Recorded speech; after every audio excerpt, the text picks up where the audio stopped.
말씀의 제목은 제가 오늘 오후에 저희 카톡방에서 이렇게 올려봤습니다.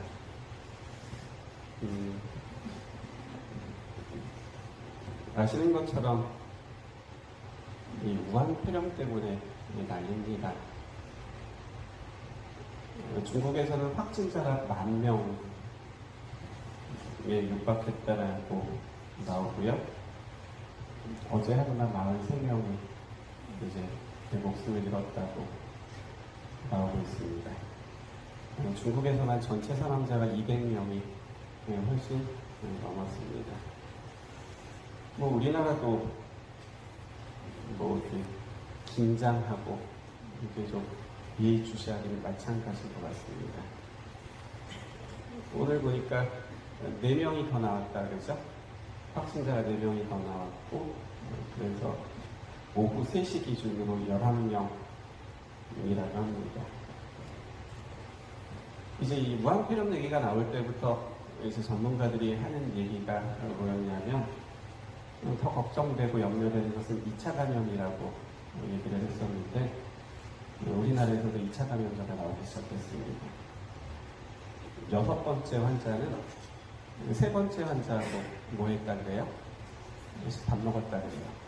1시간 넘게 같이 식탁에 앉아서 밥을 먹었는데, 그것 때문에 이제 확진 환자가 됐었던 거죠.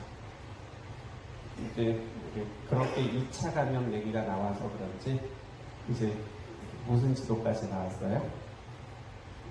이제 코로나 바이러스 이제 현황 지도 같은 것도 나왔습니다. 저희 교회 김상훈 목사님 그렇게 올려주셔서 그걸 클릭해 보시면 우리나라 지도가 나오고 이제 용인 이렇게 해가지고 우리나라 이제 확진 환자들이 이제 어느 곳에 이제 분포되어 있는지를 알 수 있는 그런 지도가 있습니다. 마스크는 살 수가 없다고 하더라고요. 제가 오늘 새벽에 이제 나오면서 뉴스를 들었는데 그 기자분이 자기도 마스크를 사고 싶어서 평소에 자신이 잘 즐겨 이용하던 이제 온라인 쇼핑몰에서 가격을 확인했대요. 그때 사고 싶었던 제품이 50개에 31,000원. 괜찮다 싶어가지고 장바구니에 담아두고 혹시나 더 싼 게 있을까봐 이제 한 서너 군데 이제 확인을 해본 거예요. 그 시간이 불과 10분 정도밖에 안 됐대요. 그런데 다른 데 보니까 좀 더 비싸가지고 다시 처음에 사려고 했었던 그 사이트에 가서 장바구니에 담았던 걸 결제하려고 보니까 31,000원이었던 게 64,000원이 올랐대요. 그래서 보고도 못 믿겠더라고 막 그렇게 얘기하는 것을 들었습니다. 사람들은 원인을 찾기 시작합니다. 뭐라 그래요? 박쥐라고 합니다. 이번에도 박쥐라고 하죠. 이번에도 박쥐라는 말은 뭐예요? 전에도 박쥐였다는 겁니다. 우리나라도 이 우한 폐렴 있기 전에 우리나라를 힘들게 했었던 것이 메르스였잖아요. 근데 그때 우리 뭔 줄 알았어요? 낙타인 줄 알았습니다. 근데 요새 와서 말하기를 낙타가 아니라 뭐였다는 거예요? 박쥐였다는 겁니다.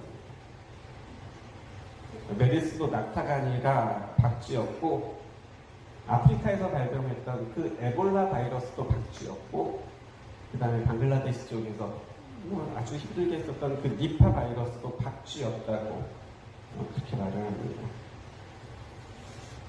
오늘 동아일보 뉴스를 봤습니다. 메르스 바이러스를 처음으로 발견했던 이집트의 바이러스 학자 자키 교수는 이런 말을 했습니다. 야생동물을 먹는 식습관이 남아있는 중국과 서아프리카에서 우한 폐렴과 에볼라가 발병한 것은 절대로 우연이 아니다.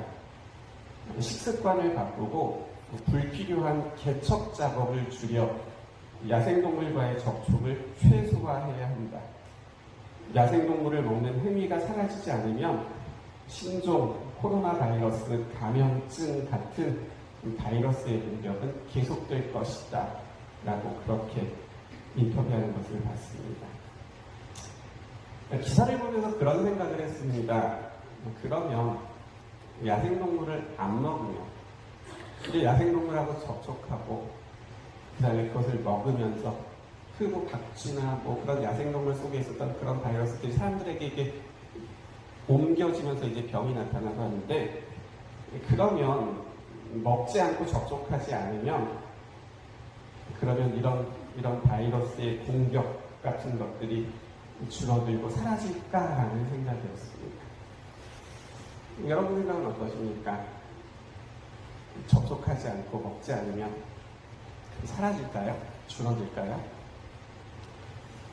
저는 그렇지 않다라고 생각을 했습니다. 어쨌든 요새는 뭐 그 뉴스가 거의 다잖아요. 그래서 이렇게 요새 그 우한 폐렴에 대한 뉴스를 듣고 보면서 깜짝 놀랐던 뉴스가 하나 있었습니다. 그것은 이제 우리나라에 드디어란 말이 맞는지 모르지만 뭐 2차 감염자가 나왔다는 게 아니었고요. 뭐 미국, 프랑스 등 그쪽에서 뭐 확진자가 많이 나왔다는 그런 뉴스도 아니었습니다. 제가 수없이 쏟아져 나오는 그 우한 폐렴에 대한 뉴스를 들으면서 제가 깜짝 놀랐던 뉴스는 무엇이었냐면 중국의 주석인 시진핑 주석의 인터뷰 내용이었습니다. 아마 뉴스를 통해서 그리고 또 보도된 기사를 통해서 보신 분들, 들으신 분들이 있으실 겁니다. 저는 중앙일보를 봤습니다. 중앙일보에 이런 뉴스가 보도됐습니다. 시진핑 주석이 WHO 세계보건기구 사무총장을 만난 자리에서 했었던 말입니다. 무슨 말인지 혹시 기억하시는 분 계시나요? 우한폐렴은 악마입니다. 우한폐렴은 악마입니다. 우리는 악마가 활개치고 다니게 놔두지 않을 것입니다. 라고 그렇게 말을 합니다. 우한폐렴은 악마입니다. 그 얘기를 들으면서 왜 놀랐을까요? 그 얘기를 들으면서 왜 놀랐을까요? 그 주석에 썼던 말의 의미를 우리가 알아요. 악마 같다는 거죠. 그렇죠? 그렇기 때문에 그냥 놔두면 안 되고 우리는 끝까지 싸워서 이겨야 된다는 그런 의미의 발언이었던 겁니다.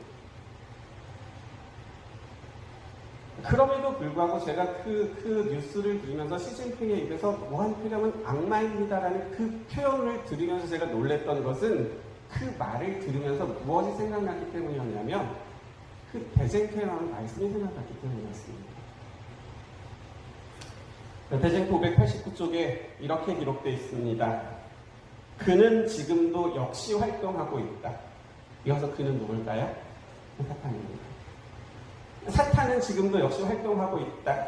사탄은 뜻하지 않은 사고, 바다의 육지에서 일어나는 재난, 큰 화재, 사나운 풍랑, 홍수, 회오리 바람, 해일, 지진 등 수많은 방법으로 각 지역에서 그의 능력을 나타내고 있다. 다 익은 수확물을 쓸어버림으로 기근과 불행이 뒤따르게 한다. 그리고 들어보세요. 사탄은 치명적인 병독을 공중에 뿌림으로 수많은 사람들이 질병으로 죽게 한다. 이러한 일은 점점 더 빈번하고 비참해져 간다. 멸망이 사람과 짐승에게 똑같이 엄습한다. 그렇게 사탄은 질병과 재난을 가져와서 마침내 인구가 많은 도시들을 파멸과 황폐 상태로 바꾸어지게 하고 있다. 라고 그렇게 기록되어 있는 것이죠. 읽어드린 말씀을 정리하면 이렇습니다. 첫째, 사탄은 지금도 역시 활동하고 있다. 둘째, 사탄은 치명적인 병독을 공중에 뿌림으로 수많은 사람들이 질병으로 죽게 한다. 셋째, 이러한 일은 점점 더 빈번하고 비참해져 간다. 멸망이 사람과 짐승에게 똑같이 엄습한다. 넷째, 이렇게 사탄은 질병과 재난을 가져와서 마침내 인구가 많은 도시들을 파멸과 황폐 상태로 바꾸어지게 합니다. 말씀드렸듯이 시진핑이 뭐 이런 말씀을 알았기 때문에 악마라는 표현을 쓰지 않았습니다. 이런 말씀을 알고 그런 표현을 썼더라면 훨씬 더 좋았겠죠. 그렇죠? 근데 그렇지 않았을 겁니다. 그저 악마 같다. 우리도 뭐 악마 같다는 표현을 쓰니까요. 그렇게 사용했을 겁니다. 그게 맞을 겁니다. 그럼에도 불구하고 그의 인터뷰를 통해서 악마라는 단어가 나오고 또 그것을 듣게 될 때 우리는 그런 인터뷰를 들으면서 무슨 생각이 나게 되냐면 하나님께서 우리에게 주셨던 그런 말씀들이 생각나고 말씀으로 연결되어진다는 것이지. AD 70년 무슨 일이 있었죠? AD 70년 지금이 2020년이니까 벌써 1950년 전 역사적으로 아주 중요한 일이 있었잖아요. 뭐죠? 그쵸? 저희 자꾸 찾아보면 답이 나오죠? 예루살렘이 멸망했잖아요. AD 70년 예루살렘이 멸망합니다. 로마의 군대에 포위되어서 돌 위에 돌 하나도 남지 않냐고 그 성이 다 불타버리고 그 안에 있었던 모든 사람들이 다 어떻게 돼요? 다 죽습니다. 그런데요, 그 예루살렘이 그렇게 멸망할 때 누구는 한 사람도 죽지 않았어요? 그리스도인은 한 사람도 죽지 않았습니다. 그 말씀을 좀 읽어드릴게요. 그리스도인은 예루살렘의 멸망 때 한 사람도 죽임을 당하지 않았다. 예수님께서 당신의 제자들에게 미리 경고하셨으므로 그분의 말씀을 믿은 모든 사람은 그 약속의 징조에 유의했다. 예수께서는 너희가 예루살렘의 군대들에게 에워싸이는 것을 보거든 그 멸망이 가까운 줄을 알라. 그때 유대에 있는 자들은 산으로 도망할지며 성내에 있는 자들은 나갈지며 라고 말씀하셨다. 로마 군대는 세스티우스의 지휘 아래 그 성을 포위하였다. 그러나 모든 면에서 즉각적으로 공격하기에 유리한 것처럼 보였을 때에 그들은 갑자기 그 포위를 풀고 퇴근하였다. 예루살렘 성 안에 포위되어 있었던 사람들은 적군을 격퇴할 수 없음을 알고 항복하려던 찰나였는데 그때에 아무런 명백한 이유 없이 로마의 대장은 군대를 철수시켰다. 하나님의 자비로운 섭리가 하나님의 백성의 유익을 위하여 사건들을 조정하고 계셨다. 약속된 징조가 기다리고 있는 그리스도인들에게 주어졌다. 이제 구주의 경고를 순종하고자 하는 모든 사람들에게 이때가 절호의 기회였다. 하나님께서는 유대인이나 로마인을 막론하고 그리스도인들이 도망하는 일은 막을 수 없도록 사건들을 그렇게 조정하셨다. 세스티우스가 퇴각하는 것을 본 유대군은 예루살렘 성에서 나와서 물러가는 적군을 추격하였다. 그리하여 두 군대가 교전하는 동안에 그리스도인들은 성을 빠져나갈 기회를 얻게 되었다. 그리고 이때에는 빠져나가는 그리스도인들을 막으려고 노력했었을 원수들이 아무도 없었다. 그 성이 포위된 당시에는 유대인들이 장막절을 지키기 위해 예루살렘에 모여 있었으므로 천국의 그리스도인들이 다 예루살렘 성 안에 모여 있었다. 그들은 지체하지 않고 안전한 곳 요단 건너편 베레아 땅에 있는 벨라성으로 피난하였다. 또 읽어드린 말씀을 좀 기니까 정리가 잘 안 되잖아요. 다시 정리해드립니다. 예수님께서는 제자들에게 어떻게 하셨어요? 미리 말씀해 주셨습니다. 뭐라고 말씀하셨죠? 예루살렘의 군대들에게 에워싸는 것을 보거든 멸망이 가까운 줄을 알라. 그때 산으로 도망할지며 성 안에 있었던 사람들 나가라고 제자들에게 예수님께서 말씀하셨습니다. 그리고 AD 70년 로마 군대는 세스티우스의 지휘 아래 예루살렘 성을 포위합니다. 완전히 포위했습니다. 성 안에 있는 그 유대인들조차도 저 로마 군인들이 지금 쳐들어오면 자신들은 그들을 대하여 싸울 수 있는 능력이 없음을 알고는 항복하려는 찰나였습니다. 근데 그때 아무런 이유 없이 그런 일이 일어나요. 세스티우스가 그 포위를 풉니다. 군대를 철수시킵니다. 그러자 성 안에 있었던 유대 군대들이 퇴각하는 그 로마 군대를 뒤쫓아갑니다. 뭔가 나쁜 일이 있기 때문에 우리가 지금 나가면 싸울 수 있을 것이라고 생각을 하는 거죠. 근데 그 성 안에는 마침 무엇이었기 때문에요? 장막절이었기 때문에 천국에 있는 그리스도인들이 다 모였던 겁니다. 왜요? 하나님께서 모세를 통해서 뭐라고 말씀하셨어요? 너희는 1년에 몇 차례? 3차례 내 앞에 보일지니라. 그래서 유대인들은 그 3번의 절기가 되면 그들은 전 다 어디로 모였어요? 예루살렘으로 모였었잖아요. 그 중에 하나의 절기가 장막절이었잖아요. 다 모인 겁니다. 로마 군대가 포위를 풀고 퇴각합니다. 그 성문을 지키고 있었던 그 유대 군단들이 그 로마 군대를 쫓아갑니다. 그러니 그 성을 지키는 사람이 있어요, 없어요? 아무도 없습니다. 그래서 그 예수님께서 하셨던 그 말씀, 그 성이 포위되거든 멸망이 가까운 줄 알고 성 안에 있는 사람들은 산으로 밖으로 나가라고 하셨던 그 말씀을 기억했던 그 그리스도인들은 어느 누구도 방해받지 않고 도망갈 수 있었던 거죠. 그래서 그들은 요단강을 건너갑니다.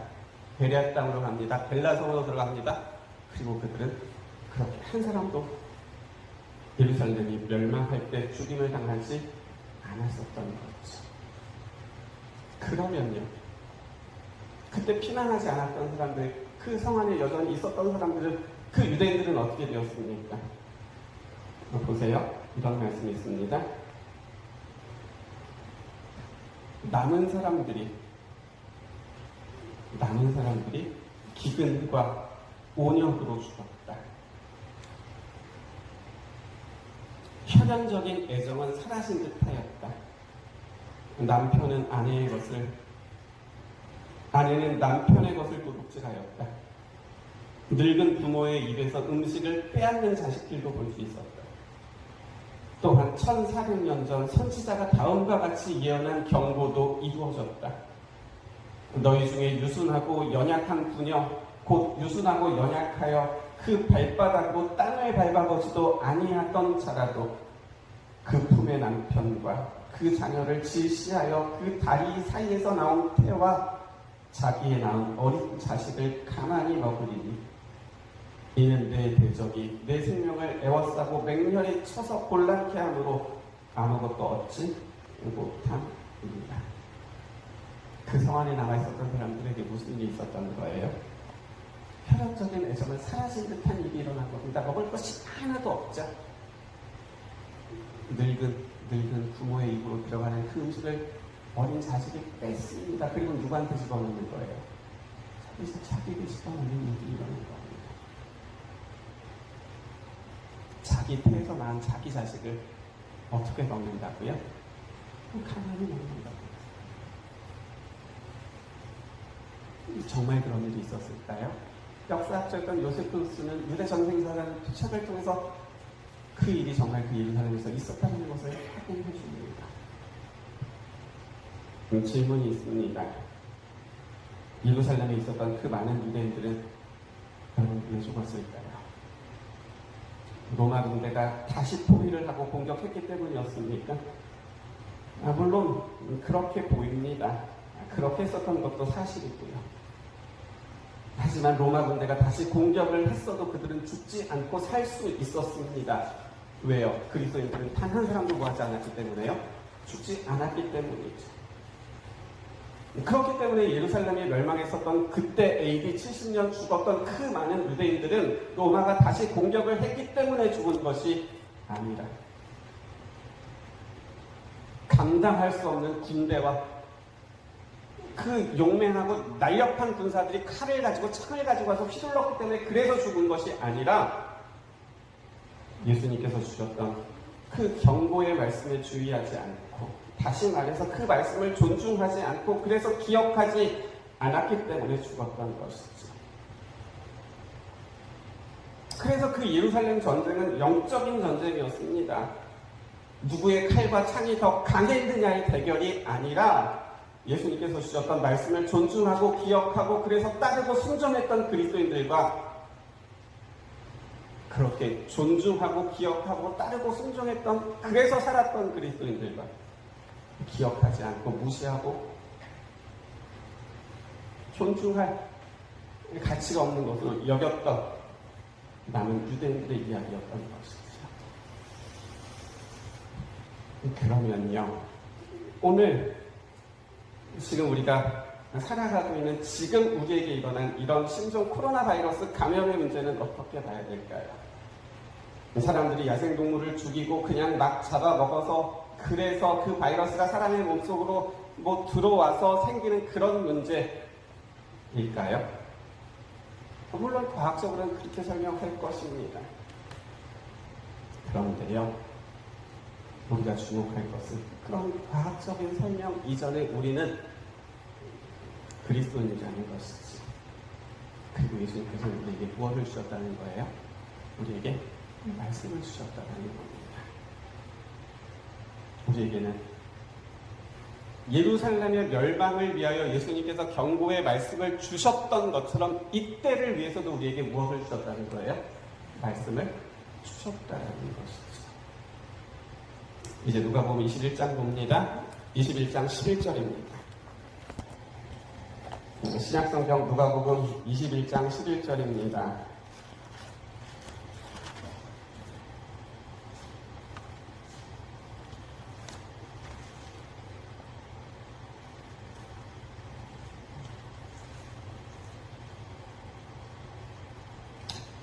신약성경 132쪽입니다. 누가복음 21장 11절. 찾으셨으면 같이 읽겠습니다.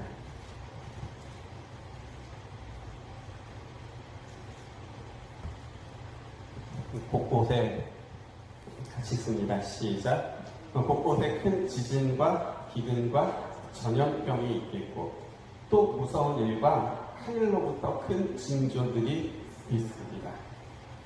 눈에 띄는 단어가 하나 있죠? 뭐예요? 전염병입니다. 전염병이죠.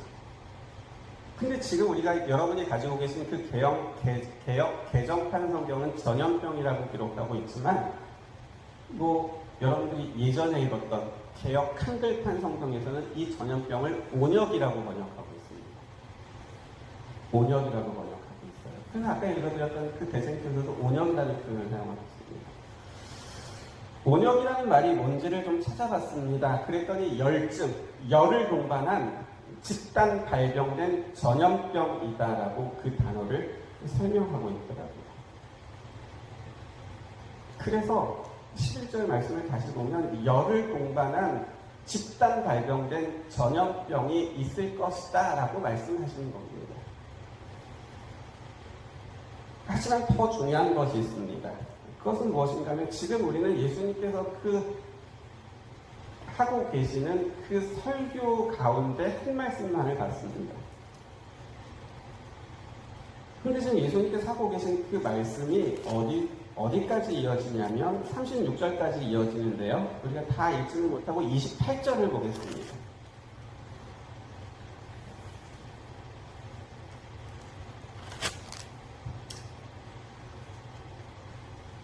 그리고 더 중요한 것이 28절입니다. 28절 있습니다. 또 같이 읽을게요. 이런 일이 시작.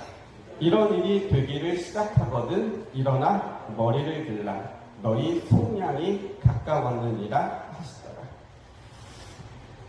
이 말씀을 제가 공동번역 성경을 찾아봤습니다. 이렇게 번역하고 있습니다. 이러한 일들이 일어나기 시작하거든 몸을 일으켜 머리를 들어라. 너희가 구원받을 때가 가까이 온 것이다. 라고 그렇게 말씀하고 있습니다. 예수님께서 하셨던 그 하나의 설교 가운데 나오는 얘기입니다. 앞에서는 뭐라고 말씀하셨고요. 열을 동반한 집단 발병된 전염병들이 일어날 것이고 그리고 28절에 그런 일들이 일어나기 시작하거든 몸을 일으켜 머리를 들어라. 너희가 구원받을 때가 가까이 온 것이다. 라고 말씀하고 계신 것이죠. 예수님께서 십자가에서 달려 돌아가시고 40일 후에 하늘로 올라가십니다. 올라가시면서 뭐라고 말씀하셨어요? 사도행전 1장에 보면 예수님께서 하늘로 승천하시는 모습을 그 곁에서 지키고 바라보던 그 제자들을 향하여 곁에 섰던 천사들이 뭐라고 말합니까? 사도행전 1장 11절 갈릴리 사람들아 어찌하여 서서 하늘을 쳐다보느냐 너희 가운데서 하늘로 올리우신 이 예수는 너희가 가심을 본 그대로 다시 오실 것이다. 그래서 구약 성경은 너희를 위하여 메시아가 오실 것이다 라는 얘기가 있잖아요. 죄로 인하여 죽게 되었던, 그래서 영원한 생명을 잃어버린 너희를 위하여 메시아가 이 땅에 오실 것이다 라는 것이 구약성경의 한 문장으로 요약된 말씀이잖아요. 그리고 예수님께서 이 땅에 신약성경 마태복음 1장에서 오시죠. 그 십자가에 달려 돌아가시면서 올라가시길 너희를 위하여 내가 뭐 할 것이다? 다시 올 것이다 약속하셨던 겁니다. 그래서 신약성경만 해도 예수님께서 다시 오실 것이다 라고 말씀하신 그 말씀들이 직접적인 말씀과 간접적인 표현까지 한 몇 번이 나온다 그래요? 300번이 나온다 그래서.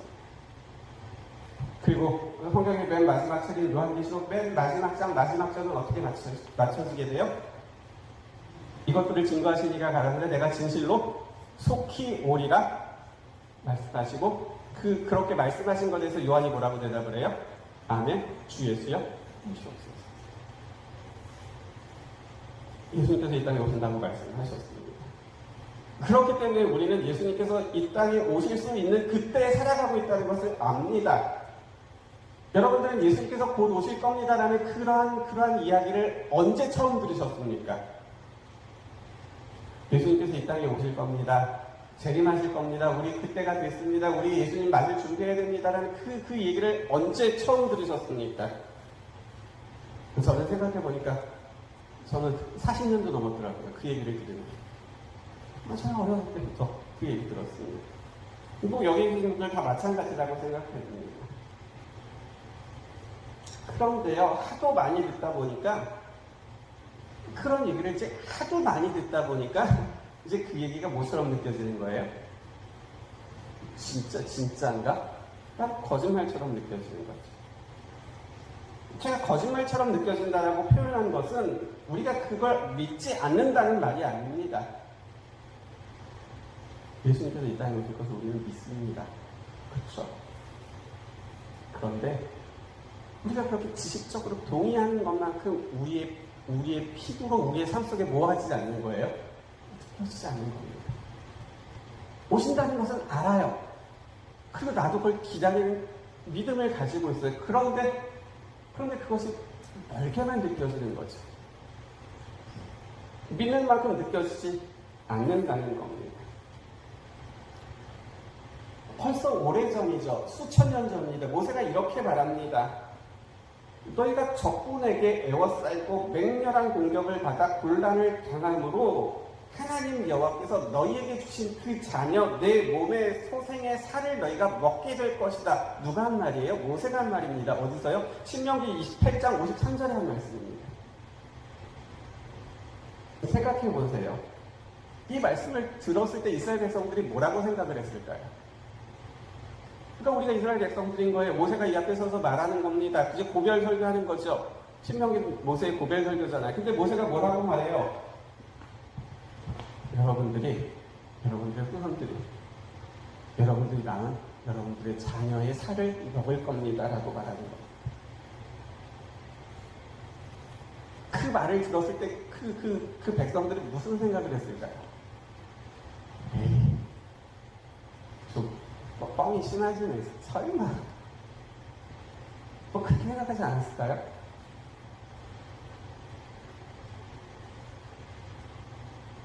생각했을 겁니다. 내가 내 새끼를 잡아먹어? 에이, 그렇게 생각하지 않았겠습니까? 근데 AD 70년 예루살렘이 멸망 때 어떻게 됐어요? 그리스도인들은 다 빠져나가고 세스티우스가 처음에는 왔다가 두 번째는 누가 와요? 티투스가 옵니다. 타이터스가 옵니다. 로마의 장군. 다시 애워쌉니다. 그리고 공격하죠. 먹을 것이 다 떨어졌습니다. 로마 군대가 점점 다가옵니다. 그래서 그 안에서 무슨 일이 일어난 거예요? 혈연 관계는 어떻게 돼버리고 사라져버려요. 아까 우리 읽었잖아요. 땅을 밟아보지도 않아요. 그렇게 정말 곱게 자란 그 여성이, 요새 말로 말하면 그 손에 물 한 번 묻혀보지 않고 그렇게 유복하게 그렇게 잘 살던, 그렇게 사랑받고 그렇게 이렇게 좀 대우받으면서 살던 그런 여성이 어떻게 한다는 거예요? 자기가 낳은 그 자녀들을 정말 잡아먹고 그런 일들이 실제로 일어나서 그런 것이죠.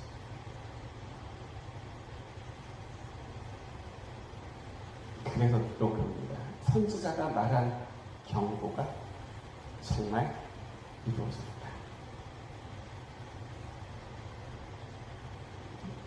시진핑 주석이 말합니다.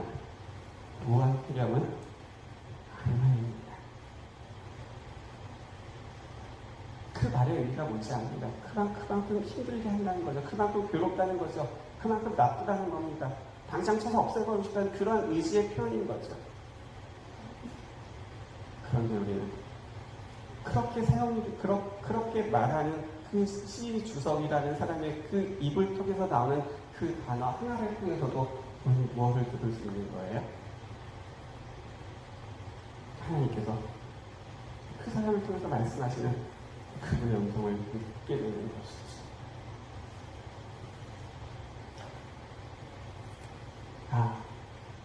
하나님께서 지금 우리 곁에서 일어나는 이런 일들을 통해서 우리에게 뭐하고 계시는구나? 말씀하고 계시는구나. 그리고 예수님께서는 예루살렘이 멸망할 때 그 백성들을 위하여 말씀을 주셨던 것처럼 우리를 위하여서도 무엇을 주셨구나? 말씀을 주셨구나. 이러한 일들이 일어나기를 시작하거든 몸을 일으켜 머리를 들어라. 너희가 구원받을 때가 가까이 온 것이다. 구원받을 때가 가까이 온 것이다. 그러니 이런 일이 일어나기를 시작하거든 몸을 일으켜 무엇하라? 머리를 들어라. 몸을 일으켜서. 그래서 우리가 뭐 해야 되는 거예요? 머리를 들어야 되는 거죠.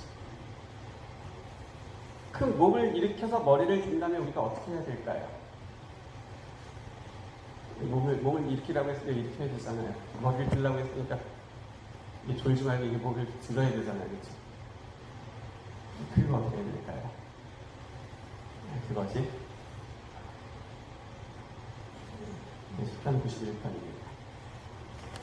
이제 시편 91편입니다.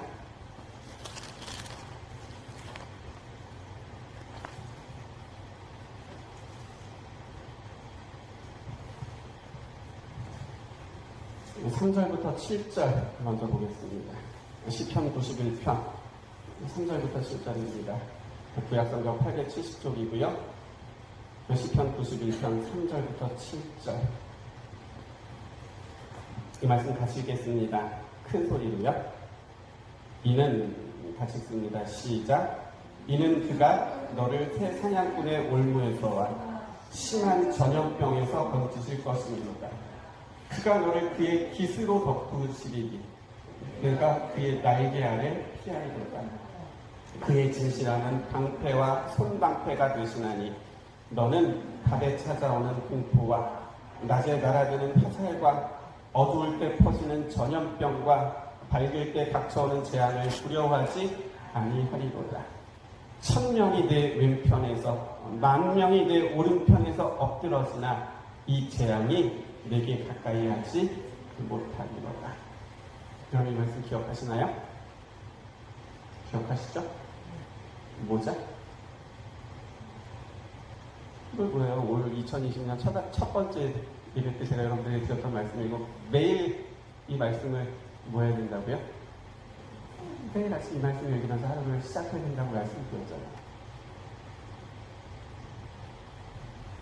이는 그가 너를 새 사냥꾼의 올무에서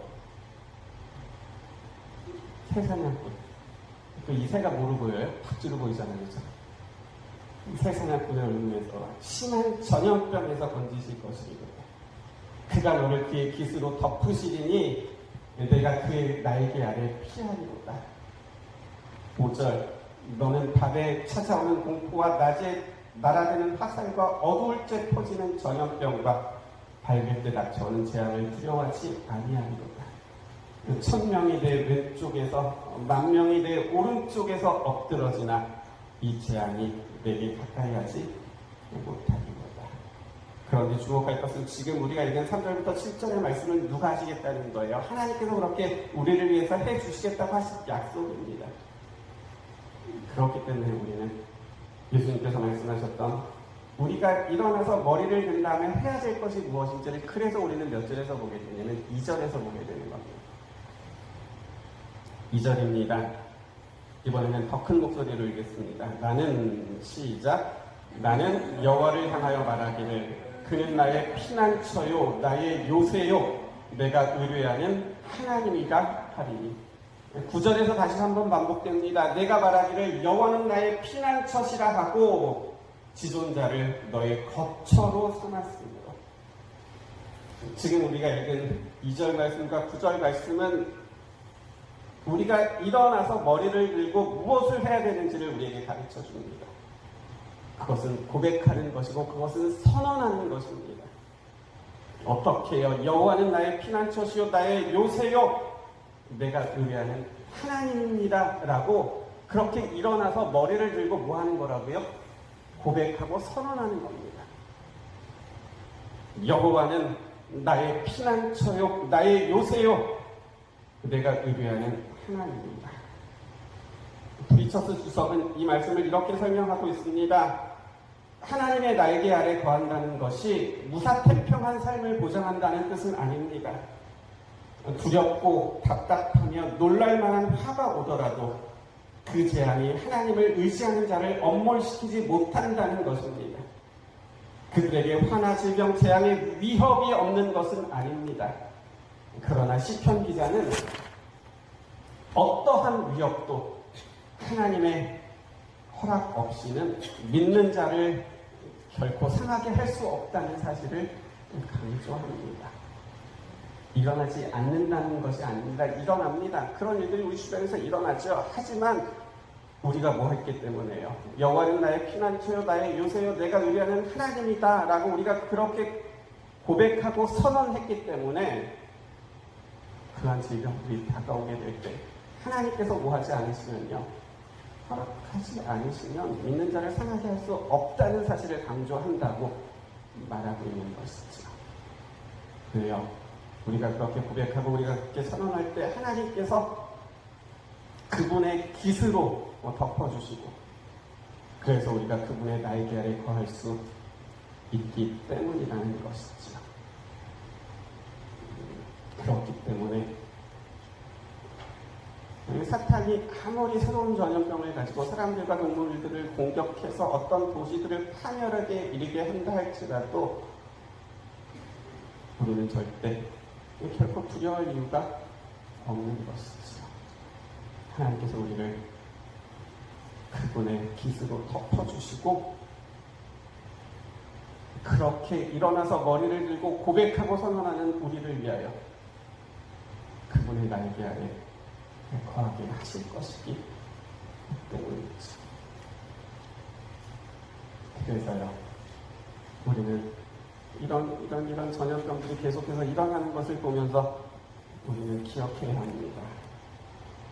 이러한 일들이 일어나기 시작하거든 몸을 일으켜 머리를 들어라. 너희가 구원받을 때가 가까이 온 것이다. 말씀을 기억했던 그리스도인들은 어떻게 되었어요? 편한 사람들 말로 하지 않았습니다. 하지만 그 말씀을 기억하지 않았다. 그 말씀을 존중하지 않았다. 그래서 기억하지 않았다. 그래서 따를 이유가 없다라고 그렇게 생각하면서 관심을 두지 않았던 그 사람들. 그들은 한 사람도 구원을 받지 못했던 것이죠. 눈에 보이기에는 칼과 창의 전쟁으로 보입니다. 그렇죠? 로마의 그 많은 군대들이 와가지고 예루살렘을 에워싸고 초토화시킨 이야기로 보였습니다. 하지만 그 이야기의 진짜 이야기는 무슨 일이 되었어요? 그 영적인 사람이었습니다. 하나님의 말씀을 존중하는 사람들과 그렇지 못했던 사람들의 이야기였던 것이죠. 지금도 마찬가지입니다. 끊임없이 재앙 같은 일들이 더 많이 일어날 겁니다. 왜 그렇겠습니까? 하지만 그 가운데서 그런 일들을 통하여 우리가 예수님께서 우리에게 주셨던 이때를 위해서 주셨던 그 말씀들을 우리가 기억하게 된다면 그 말씀들을 존중하게 된다면 그래서 일어나 머리를 들고 여호와는 나의 피난처요, 나의 요새요, 내가 의뢰하는 하나님이라고 그렇게 고백하고 우리가 우리의 믿음을 선언하게 될 때 그 재앙들이 우리에게 이루어 올 수 있지만 그것들을 누리고 하지 못해요. 쓰러뜨리지 못한다는 것입니다. 왜요? 하나님께서 우리를 당신의 빛 아래 두시고 그분의 날개 아래 모아줄 것이기 때문에요. 지키실 것을 이미 약속하셨기 때문에 그렇죠. 기억하셨으면 좋겠습니다. 말씀을 기억했던 그리스도인들은 단 한 사람도 멸망하지 않았습니다. 예수님께서 그들을 위하여 그때를 위하여 주신 말씀들을 그들이 기억했기 때문이죠. 우리도 마찬가지입니다. 이때를 위하여 우리에게 주신 그 말씀들이 이미 우리에게 있음을 기억하시고 그 말씀을 따라 일어나서 우리가 그렇게 고백하고 선언하게 될 때 우리 주변에서 우리를 향하여 다가오는 그 수많은 위협들과 그런 재앙들이 저희들은 우리를 쓰러뜨리지 못할 것을 말씀을 통하여 꼭 기억하고 계시며 그래서 이제는 일어나 머리를 들고 고백하고 선언할 수 있는 우리 모두가 되시기를 바라면서 오늘 말씀을 마치겠습니다. 하나님, 과학자들은 말합니다.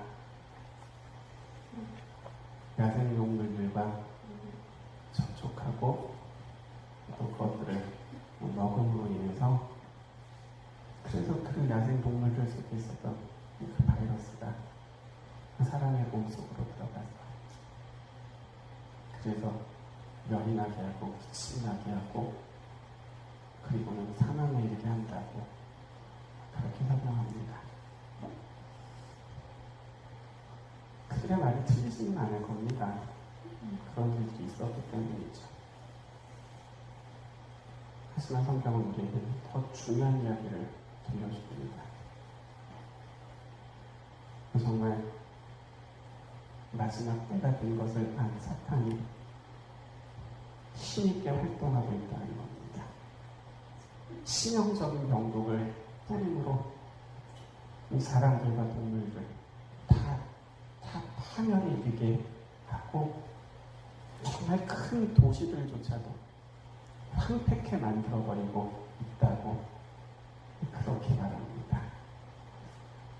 하나님 이 시간 저희들에게 영적인 눈을 좀 뜰 수 있도록 하나님 도와주시옵소서. 그래서 이 코로나 바이러스는 악마입니다 라고 말하는 그런 인터뷰를 통해서도 정말 하나님의 말씀을 떠올리고 이때를 위하여 우리에게 주셨던 말씀들을 찾아보고 그리고 그 말씀을 기억하고 그래서 오늘 우리가 무엇을 해야 될지를 깨달아 알 수 있는 저희들 될 수 있도록 하나님 도와주시옵소서. 예루살렘이 멸망할 것을 아시고 그때를 위하여 예루살렘이 그 애워싸인 것을 보거든 나가고 도망가라고 하셨던 그 예수님께서 이때를 위하여서도 주셨던 말씀이 있음을 저희들 기억합니다. 이런 일이 일어나기를 시작하거든 일어나 몸을 일으키고 머리를 들어가는 겁니다. 그리고 여호와는 나의 피난처시고 나의 요새시고 내가 정말 의지하는 하나님이라고 그렇게 고백하고 그렇게 믿음으로 선언할 수 있어야 된다고 이렇게 말씀해 주십니다. 그래서 우리가 그렇게 고백하고 그렇게 선언하게 되면 하나님께서는 우리를 하나님의 그 깃 아래 거하게 하시고 그 날개 아래 우리를 품어주실 것이라고 약속하셨던 것이지요. 그렇기 때문에 더 중요한 것은 구하기 힘든 마스크를 사서 착용하고 손을 깨끗하게 씻고 몸 위축을 삼가고 그런 일들이 아니라 정말 정말 이끌에게서 우리에게 주신 말씀들을 기억하고 그래서 일어나 몸을 일으키고 머리를 들고 주신 말씀을 가지고 우리의 믿음을 고백하는 일들이 이전에 먼저 우리 모두에게 꼭 있을 수 있도록 하나님 도와주시옵소서. 그렇게 이런 일들도 영적인 전쟁이라는 사실을 깨닫게 하시고 그래서 저희들 이 영적인 일들을 영적으로 대할 수 있는 이전에 먼저 우리 모두에게 도와주시기를 그래서 그 재앙들이 우리에게 가까이 들어오지 못하는 그 약속이 오늘도 정말 우리를 위하여 역사하신 하나님의 은혜의 말씀을 경험할 수 있는 우리 모두 되게 도와주시기를